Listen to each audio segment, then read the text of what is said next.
नमस्कार। करिबन 1 घण्टा अगाडि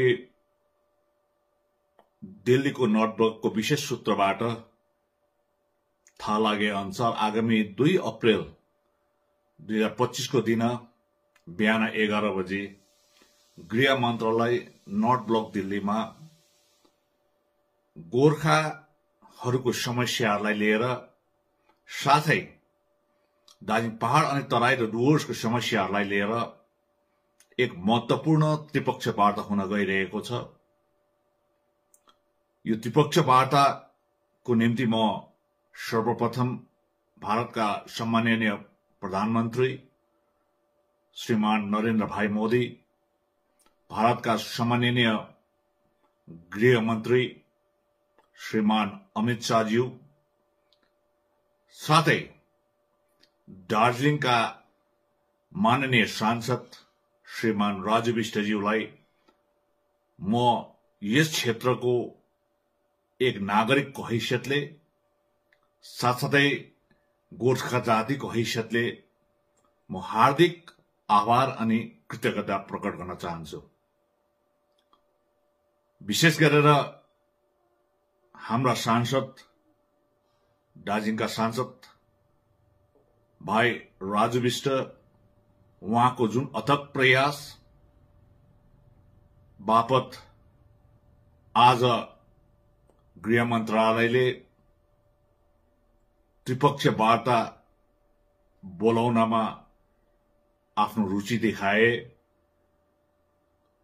बेशक श्रीमान राजु विष्टज्यू उहाँको जन्मभूमि मणिपुर भए तापनि अनि उहाँको कर्मभूमि दिल्ली भए तापनि उहाँले यस क्षेत्रको प्रतिनिधित्व गरेको 6 वर्ष टेकियो र उहाँको 6 वर्षको कम उमेरमा आफू स्वयं कम उमेरका भए तापनि अनि राजनीतिमा कम समयमा आए तापनि अनि प्रतिनिधिको हैसियतले पनि कम समयमा पनि दार्जिलिङ पहाड, तराई र डुवर्स अनि समग्र गोर्खा जातिको निम्ति आफू गम्भीर भएर जुन आज पर्यन्त उहाँले प्रयास गरे, यसको निम्ति म पुनः उहाँलाई धन्यवाद दिन चाहन्छु।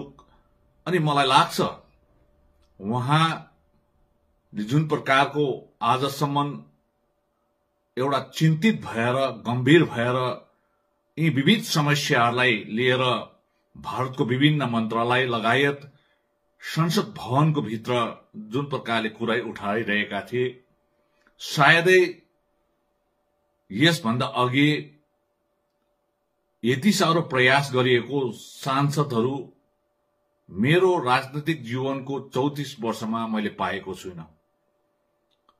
धेरै दिग्गज राजनीतिक व्यक्तित्वहरूले हाम्रो क्षेत्रलाई प्रतिनिधित्व गरे एक सांसदको हैसियतले, तथापि एक कम उमेरमा बाहिरका एक नागरिक भए तापनि अन्य जग्गामा जन्मे तापनि उहाँले जुन प्रकारको प्रयास गरिरहेको छ, यो प्रयासलाई हामीले सलामै गर्नुपर्छ, स्याल्युटै गर्नुपर्छ। अनि उहाँको प्रयास र उहाँको निरन्तर जुन प्रकारको चिन्ता छ, गम्भीरता छ अनि प्रयास जारी रहेको छ, मैले आशा साँचेको छु, हामीले आशा साँचौं राजु विष्टज्यूको नेतृत्वमा नै हामीले केही न केही हासिल गरेका हुन्छौं। आज मैले उहाँलाई सरकारको पनि होइन, राम्रो काम गर्नेलाई स्याबासी दिन नै पर्छ। अनि हामीलाई जुन प्रकारको संवैधानिक संकट हामीले धेरै वर्षदेखि हामीले झेलेर आइरहेका छौं, अवश्य नै श्री राजु विष्टज्यूको नेतृत्वमा हामीले त्यो संकटबाट उन्मुक्त पाउँछौं भन्ने म आशावान्वित अनि विश्वस्त छु। अनि अन्य म तपाईहरुलाई जानकारी दिन चाहन्छु, मैले जुन प्रकारको विश्वस्त सूत्रबाट थाहा पाएँ अनि दिल्लीको नर्थ ब्लकको विश्वस्त सूत्रले जुन प्रकारको जानकारी म कहाँ आए, यस मुताबिक 2 तारिक अप्रेल 2025 को दिन बिहान 11 बजे नर्थ ब्लक गृह मन्त्रालयमा हुने त्रिपक्षीय वार्तामा पश्चिम बंगालका चीफ सेक्रेटरी लगायत केन्द्रका ट्राइबल सेक्रेटरी, आरजीआई का प्रमुख, केन्द्रीय गृह मन्त्रालयका मुख्य सचिव लगायत करिबन 11 जना सचिवहरूलाई बोलाइएको छ भने यस पार्टीको वार्तामा दार्जिलिङ पहाड़का भारतीय जनता पार्टीका एलायन्स घटक दलका सबै अध्यक्षहरूलाई पनि बोलाइएको छ। बेशक उहाँलाई चिठी आएको छैनन् होला, तथापि अवश्य भोलिसम्ममा उहाँले चिठी प्राप्त गर्नुहुन्छ। अनि साथसाथै आज दार्जिलिङका सांसद राजु विष्टज्यूको अथक प्रयासले गर्दा यस त्रिपक्षीय वार्तामा तराई र अनि डुवर्सबाट पनि त्यहाँका प्रतिनिधिहरूलाई पनि बोलाइनेछ। यो विशेष सूत्रबाट मैले थाहा पाएँ। अनि यो मेरो आफूले एउटा जुन जानकारी पाएको कुरोलाई आधिकारिक रूपमा मैले यो भिडियो मार्फत हजुरहरू समक्ष राखिरहेको छु। हामी आशा साँचौं आगामी 2 तारिक अप्रेल 2025 को दिन हुन गइरहेको महत्वपूर्ण त्रिपक्षीय वार्तामा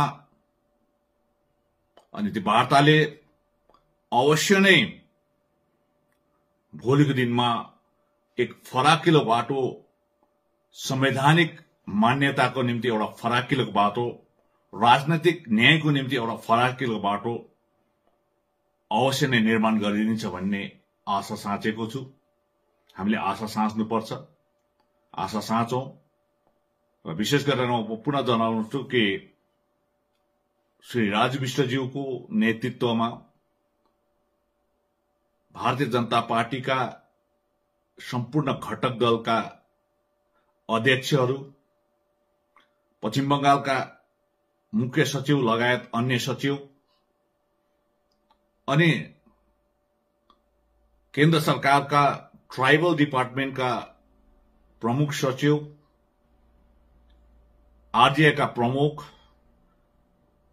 अनि गृह मन्त्रालयका प्रमुख सचिवहरू लगायत विशेष गृह मन्त्रीको उपस्थितिमा हुन गइरहेको छ।